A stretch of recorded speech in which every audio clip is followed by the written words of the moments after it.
ඉතින් ගොඩ කාලෙකට පස්සේ වීඩියෝ එකක් අරගෙන ඉන්නේ.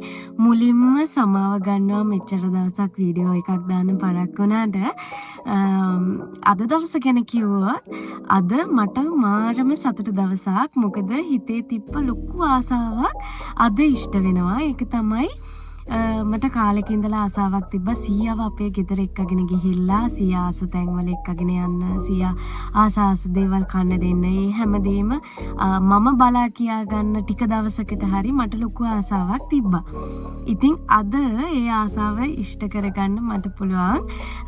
මොකද හස්බන්ඩ් කිව්වම එයා හරි ආසාවෙන් ඒකට මට අවශ්‍ය ඉඩකඩ සලසලා දුන්නා. එයාට ගොඩාක් පින් දෙනවා මේ වෙලාවේ මගේ ආසාවට හැමදාම ඉඩ දෙනවට. ඒ වගේම සීයා ලොකු අසනීපෙකින් කාලයක් තිස්සේ ඉන්නේ. තාමත් එහෙමයි. හැබැයි සීයාව ගොඩාක් දුර එක්කගෙන යන්න අපි රිස්ක් එකක් ගත්තේ නෑ මෙච්චර දවසක්. හැබැයි දැන් සීයාත් ආසයි යන්න. ඉතින් ඒ නිසා පරිස්සමට සීයාව එක්කගෙන යනවා කියලා අපි තීරණය කරා.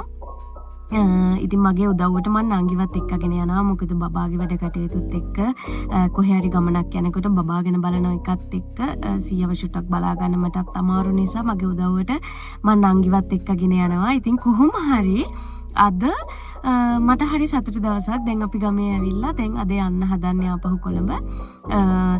ඉතින් ඉස්සරහට ලස්සන vlogs ටිකක් සියත් එක්කත් ඔයාලත් එක්ක ෂෙයා කරගන්න ගොඩාක් ආසාවෙන් ඉන්නවා. ඉතින් අපේ channel එක subscribe කරලා අපේ family එකට join වෙන්න කියලා ගොඩාක් ආදරෙන් ආරාධනා කරනවා.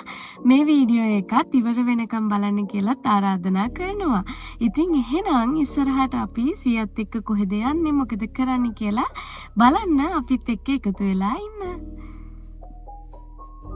කොහොමද ඉතින් හැමෝම ගොඩාක් ආදරෙන් මේ වීඩියෝ එකටත් පිළිගන්නවා. ගොඩ කාලෙකට පස්සේ වීඩියෝ එකක් අරන් ආවේ.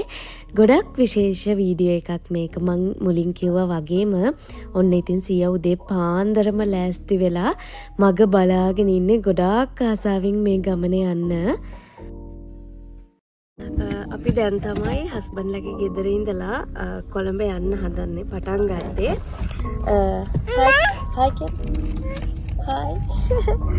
මේ යන්න කලින් අපි හස්බන්ඩ්ලගේ ගෙදර ළඟම තියෙන වැවක්. අපි වැවට ගිහිල්ලා මාළු ටිකකුත් අරගෙන යන්න හිතුවා සීයාත් ඉන්න නිසා. එහෙනම් අපි බලමු අද දවස කොහොමද යන්නේ කියලා. බයි.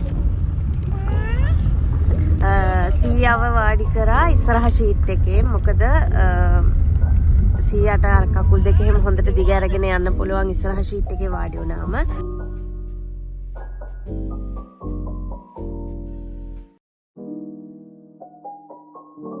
ලස්සන තැනකට අපි ආවේ. ලස්සන වැවක් ගත්තා. ඉතින් ඔයාලත් ඒ පැත්තේ යනවා නම් අනිවාර්යයෙන්ම කිරිපැණි ගරන් යන්න. දැන් ඉතින් හයිවේ එකේ මත්තල ඉඳලා කඩවතට අපිට යන්න තමයි තියෙන්නේ.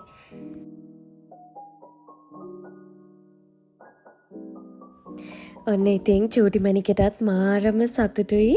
සීයයි පුංචි දෙන්නම යන නිසා බලන්නකෝ ඉතින් සීයත් එක්ක කෝලම් කර කර යනවා. ඉතින් සීයටත් වැඩි මහන්සියකුත් නැහැ. මොකද චූටි මණික දිගටම මේ වගේ කෝලම් කර කර ඔළුව අත ගන්නවා. ඉතින් එයා ওই විකාර කර කර තමයි ගියේ. කොහොම හරි ඉතින් ගොඩාක් හවස් වුණා අපිට ගෙදරට එන්න. මොකද ඉතින් සීයා ආපු නිසා සැරෙන් සැරේටම අපි නැවැත්තුවා සර්විස් ඒරියා එකට දාලා. එනකොට ඉතින් ගොඩාක් හවස් වෙලා තමයි තිබුණේ. මේ ඉතින් ඊළඟ දවසේ හවස.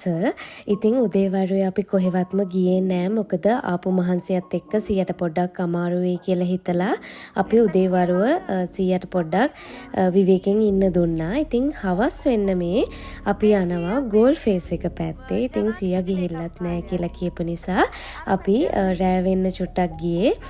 එතකොට මහන්සියක් ලොකුවට දැනෙන්නේ නැති නිසා. වම් පැත්තට මේ තියෙන්නේ නෙළුම් කුරුල්ල. අර පේන්නේ. දැන් නම් පේනවා.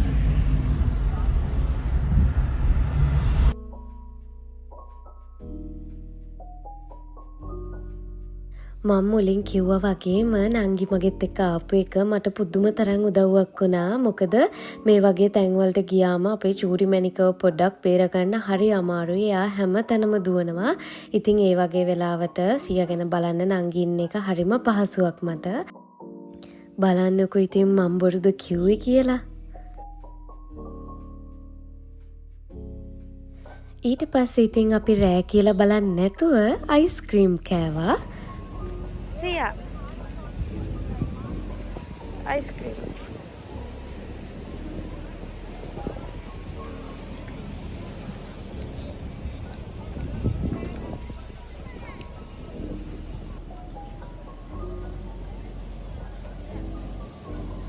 Sia.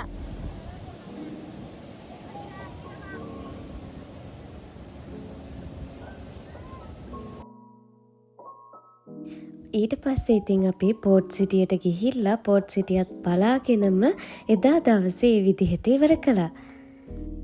අද අපි යනවා වන්දනා ගමනක්.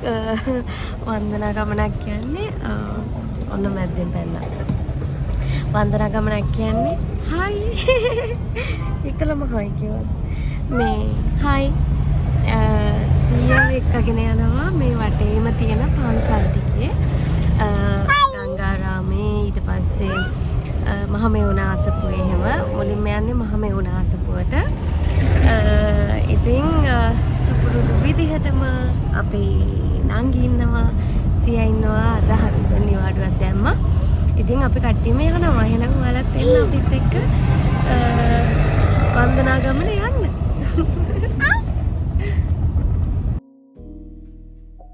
ඉතින් ඔන්න හස්බන්ඩ් ගියා අපි හැමෝටම ජූස් අරන් එන්න කියලා. ඉතින් අපි හස්බන්ඩ්ුයි මායි නම් මේ පැත්තට ආවොත්, ඒ කියන්නේ කැලණිය පන්සල පැත්තට ආවොත් අනිවාර්යයෙන්ම මෙතනින් ජූස් එකක් බොනවා. මෙතන ජූස් මාරම රසයි.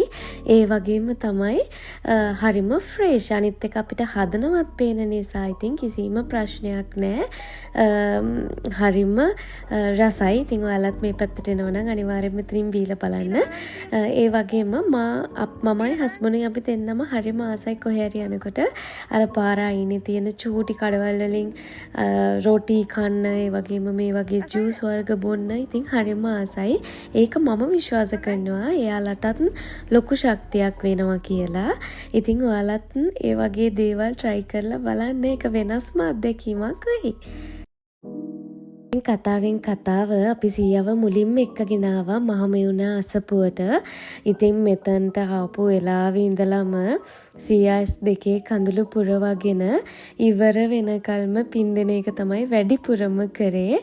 ඉතින් මම නම් කිසිම දෙයක් බලාපොරොත්තුවෙන් නෙවෙයි සීයව මෙහෙම එක්කගෙන ආවේ. මගේ හිතේ තිබ්බ ලොකු ආශාවක් නිසා තමයි මෙහෙම සීයව එක්කගෙන ආවේ. ඒ වගේම අපේ ආච්චිවත් මම දෙපාරක් එක්කගෙන ඇවිල්ලා තියෙනවා. ඒ නිසා මට හැම වෙලේම මගේ හිතට වද දුන්න දෙයක් සීයව එක්කගෙන ඉන්න බැරි වුණා නේ කියන එක.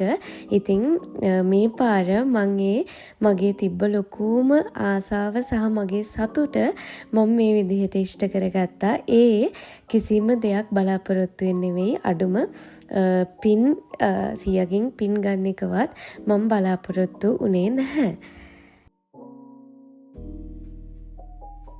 ඉතින් මේ දවසේදී නම් බබාව සම්පූර්ණයෙන්ම බලාගත්තේ හස්බන්ඩ්. ඉතින් එයා මට සම්පූර්ණ නිදහස දුන්නා. සීයව බලාගෙන සීයත් එක්කම බලන්න තියෙන හැම තැනකටම එක්කගෙන ගිහිල්ලා නිදහසේ වැඳ පුදා ගන්න අවස්ථාව සම්පූර්ණයෙන්ම දුන්නා. ඉතින් මං ආපහු එයාට මේ වෙලාවේදී පින් දෙනවා ගොඩාක් ආසාවෙන් සහ ආදරෙන්. මේ දකින රූප ඇස් දෙකටම දකිනකොට ඒ දැනෙන හැඟීම, ඒ දැනෙන ඒ තියෙන ලස්සන මට ඇත්තමයි මේ වෙලාවේ වචනයෙන් විස්තර කරන්න බැරි තරම් ඒ තරම් ලස්සනයි, ඒ තරම්ම හිත නිවනවා.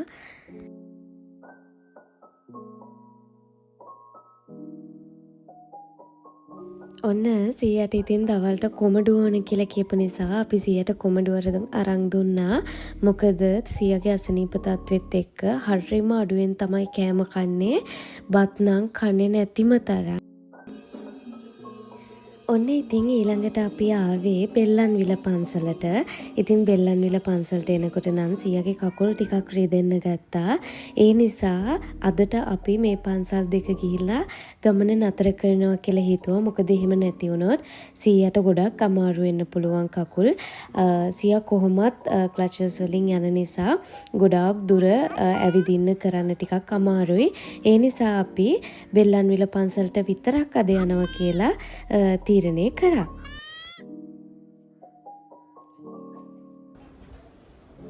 ඔන්න ඉතින් සීයට රෑට තෝසෙ කන්න ඕන කියපු නිසා අපි ආවා ඉන්දියන් රෙස්ටෝරන්ට් එකකට. ඉතින් මේ රෙස්ටෝරන්ට් එකේ නම නම් මට ඇත්තටම මතක නෑ. ඒ වුණාට මේකේ කෑම නම් පුදුම තරම් රසයි. ඉතින් සීයත් ගොඩාක් හොඳට ආසාවෙන් රස කර කර කෑවා. ඉතින් මේ විදිහට තමයි අපි අද දවස ඉවර කරේ.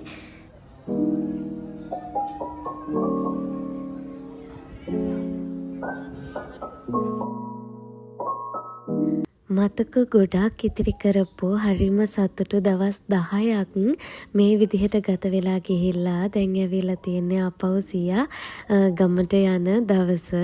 ඉතින් සියාට ක්ලිනික් යන්න බෙහෙත් කරන්න තියෙන නිසා ගොඩ කාලයක් ඉන්න බැරි වුණත් මට මේ ගත කරපු දවස් 10 පුදුම තරම් මගේ ජීවිතේට වටිනවා. ඉතින් අපි කරපු හැමදේම මට වීඩියෝ කරගන්න බැරි වුණා. නමුත් මේ වීඩියෝ එකේ අවසානෙට මන් ලස්සන එකතු කරගත්ත මතක ටිකක් ඔයාලත් එක්කත් ෂෙයා කරගෙන තියෙනවා. ඉතින් එහෙනම් අදට මේ වීඩියෝ එක මේ විදිහට ඉවර කරනවා. හැමෝම සතුටින් පරිස්සමින් ඉන්න. कैसे तेरी खुद गर्जी ना धूप पूछने ना चाहो कैसे तेरी खुद गर्जी किसी ठोर टिके ना पाओ कैसे तेरी खुद गर्जी ना धूप सुने ना चाहो कैसे तेरी खुद गर्जी किसी ठोर टिके ना पाओ.